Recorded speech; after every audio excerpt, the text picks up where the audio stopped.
Hello everyone, आज हम class 8th में एसएसटी पढ़ेंगे। हम पॉलिटिकल का चैप्टर पढ़ रहे हैं। हमारे चैप्टर का नेम है कानूनों की समझ और ये हमारा पार्ट ए है। हम इस चैप्टर में समझेंगे कि कानून या विधि किसे कहते हैं। तो विधि या कानून किसी नियम संहिता को कहा जाता है। विधि मनुष्य के आचरण के सामान्य नियम होते हैं जो राज्य द्वारा स्वीकृत तथा लागू किए जाते हैं और जिनका पालन अनिवार्य होता है। क्या होता है? जिनका पालन जो है अनिवार्य होता है। संविधान कानून निर्माण प्रक्रिया कानून बनाना संसद का प्रमुख काम माना जाता है। इसके लिए पहल अधिकांशतः कार्यपालिका के द्वारा की जाती है। तो किसके द्वारा जो है कानून बनाया जाता है? संसद के द्वारा। और इसके लिए जो है पहल कौन करता है? कार्यपालिका, यानी कि कार्यपालिका जो है कानून बनाने का काम करती है। कानून का शासन सभी कानून देश के सभी नागरिकों पर समान रूप से लागू होते हैं। कानून से ऊपर कोई नहीं होता। कानून जाति धर्म के आधार पर लोगों के बीच कोई भी भेदभाव नहीं करता है। किसी भी अपराध या कानून के उल्लंघन से एक निश्चित जो है सजा मानी जाती है। किसके लिए? कि कानून का जो भी उल्लंघन करेगा उसके लिए सजा निश्चित होगी और समान होगी। स्वतंत्र भारत में सभी लोग कानून की नज़र में बराबर होंगे। हमारा कानून धर्म जाति और लिंग के आधार पर लोगों के बीच कोई भेदभाव नहीं करेगा। कानून से ऊपर कोई व्यक्ति नहीं होगा। कानून के शासन का मतलब सभी लोग देश के सभी नागरिकों पर समान रूप से समान कानूनों को लागू करेंगे। कानून के उल्लंघन की निश्चित सजा जो है सभी के लिए होगी। अब है प्राचीन भारत में असंख्य कानून थे। तो प्राचीन भारत में किस तरह के असंख्य कानून थे? अक्सर एक जैसे मामलों में कई तरह के स्थानीय कानून लागू होते थे। विभिन्न समुदाय इन कानूनों को अपने अधिकार क्षेत्र में अपने हिसाब से लागू करते थे। कुछ मामलों में जाति के आधार पर एक ही अपराध के लिए अलग अलग व्यक्ति को अलग अलग सजा दी जाती थी। जैसे निचली मानी जाने वाली जाति को जो जो अपराध करता था उसको ज़्यादा सजा दी जाती थी। बहुत सारे लोग मानते हैं कि हमारे देश में कानून के शासन की शुरुआत अंग्रेजों के आने से हुई। किसके आने से हुई है? अंग्रेजों के आने से हुई है। लेकिन इतिहासकारों में इसके बारे में जो विचार है ना वो काफ़ी अलग अलग है। इसके कई कारण हैं। औपनिवेशिक कानून मनमाने पर आधारित था। किस पर आधारित था? मनमानी पर आधारित था।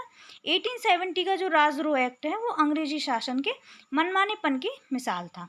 इसके मुताबिक अगर कोई भी व्यक्ति ब्रिटिश सरकार का विरोध या आलोचना करता था तो उसे मुकदमा चलाए बिना ही गिरफ्तार किया जा सकता था। इसकी दूसरी वजह, भारत में ब्रिटिश कानूनी मामलों के विकास में भारतीय राष्ट्रवादियों ने एक महत्वपूर्ण भूमिका निभाई है। अपनी बातों को मनवाने के लिए उन्होंने संघर्ष शुरू कर दिया। यह समानता का संघर्ष था। वे कानून को ऐसी व्यवस्था के रूप में देखना चाहते थे जो न्याय के विचार पर आधारित हो। 19वीं सदी के आखिर तक भारत में कानूनी पेशा भी उभरने लगा था। कानूनी पेशे में लगे भारतीयों ने मांग की थी कि औपनिवेशिक अदालतों में उन्हें समानता की नज़र से देखा जाए। किसकी नज़र से देखा जाए? समानता की नज़र से जो है उन्हें देखा जाए। ऐसे भारतीय विशेषज्ञ अपने देश के लोगों के अधिकारों की हिफाजत के लिए कानून का इस्तेमाल करने लगे थे।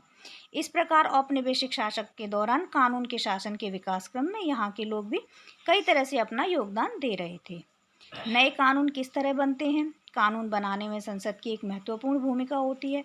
आमतौर पर अगर देखा जाए तो सबसे पहले समाज के विभिन्न समूह ही किसी खास कानून के खिलाफ आवाज़ उठाते हैं।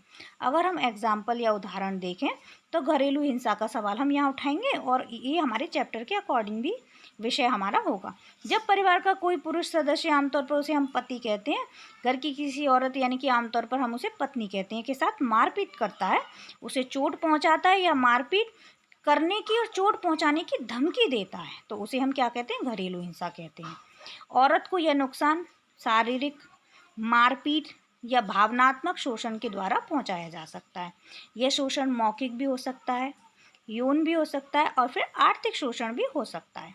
घरेलू हिंसा कानून 2005 में जो है बनाया गया था और घरेलू हिंसा कानून 2005 की महिलाओं की सुरक्षा का जो है परिभाषा को बदल के रख दिया। यानी कि 2005 तक इसे घरेलू हिंसा कहा जाता। तो ये जो शब्द था घरेलू, इस शब्द की समझ को और भी अधिक बढ़ा दिया, इसको और व्यापक बना दिया है। अब ऐसी महिलाएं भी घरेलू दायरों का हिस्सा मानी जाती हैं जो हिंसा करने वाले पुरुष के साथ एक ही मकान में रहती हों या फिर रह चुकी हों। उसको हम क्या कहेंगे? घरेलू हिंसा के अंतर्गत मानेंगे। 1999 में वकीलों, कानूनों के विद्यार्थियों और समाज वैज्ञानिकों के संगठन लॉयर्स कलेक्टिव ने राष्ट्रव्यापी चर्चा के बाद घरेलू हिंसा की रोकथाम एवं सुरक्षा के विधेयक का मसौदा जो है वो तैयार किया था। चैप्टर से रिलेटेड कोई भी डाउट या कोई भी क्वेरी हो तो आप कमेंट बॉक्स में जा कर के पूछ सकते हैं। Thank you for watching this video.